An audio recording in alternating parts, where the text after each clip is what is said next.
Advent calendar day 7. Let's do it. Oh boy.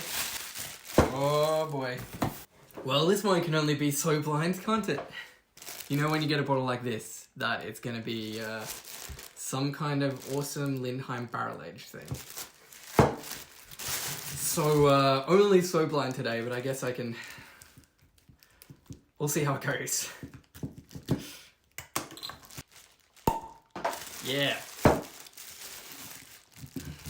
Ooh, ooh. Getting some nice Bruxellensis funk over here. Yes. Oh! It is red. It is bright red. Okay, it's sort of ruby red. Getting a lot of there's a lot of red on the head as well. Head sort of fizzles off pretty quickly. So it's obviously fruited. Obviously barrel aged. That is a creek. That's a cherry beer. Cherry sour beer, barrel aged, has a fair hit of nice funk. Oh, those cherries sort of remind me of a kind of those Danish cherries, Stevensbach. Oh, and it has a sort of a deeper kind of darker, what is that? Like a licoricey note almost. Oh man, full of oaky goodness. A lot of sort of vanillins, almost like a cough droppy sort of red note. Yeah, that cough droppy note makes me wonder if there's some kind of black currants in there, Solbach.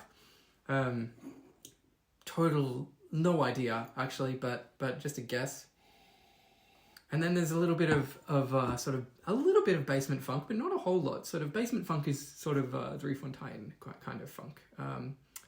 It's like a musty basement. Yeah.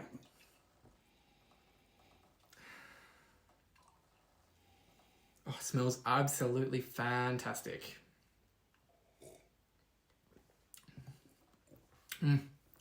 Good hit of acidity there.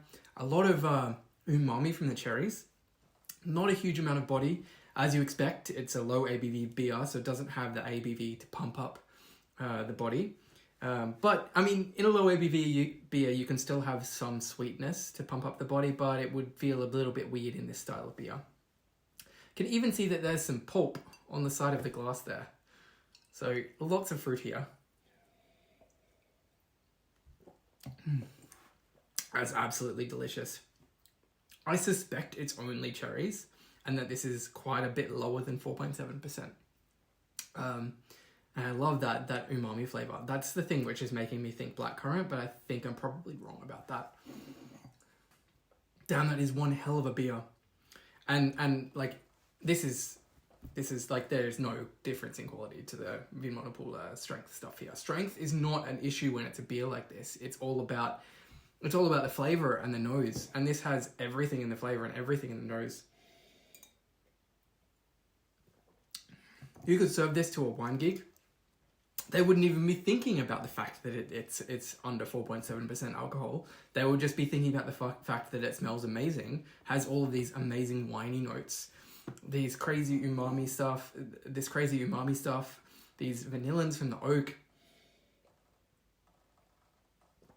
They'd just be thinking about the fact that it's delicious, and it is. All right, I think that's enough talking. We've got to find out what this is. Lille Sol.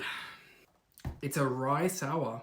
Interesting. That might be where I was getting some of that spiciness from. Aged in old second-fill bourbon barrels.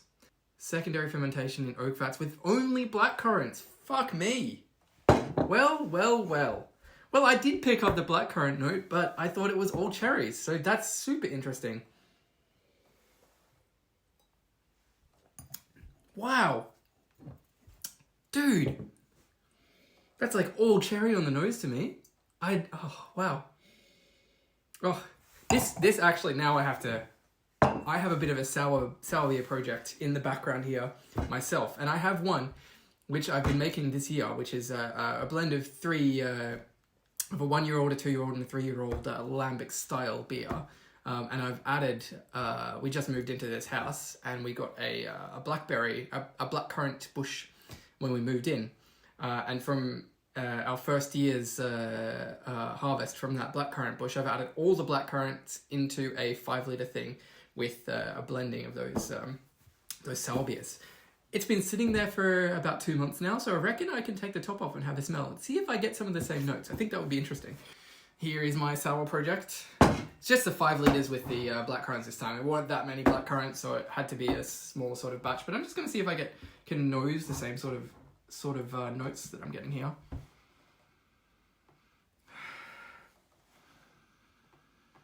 Ooh, interesting. Mine is a lot more funky. A lot more of that 3-1-time. And of course, I've selected yeasts to get that kind of extra funky stuff, where this is a lot more fruit forward. But it's just hilarious that fruit comes off as all cherry to me. I wonder, now that I go back, having read the bottle,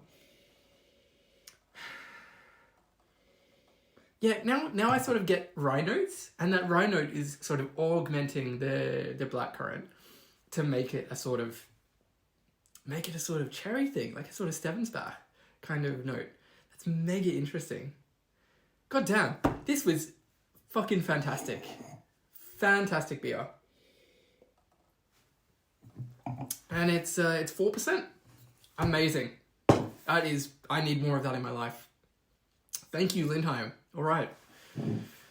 Wow, what a day. Sweet. Talk to you tomorrow.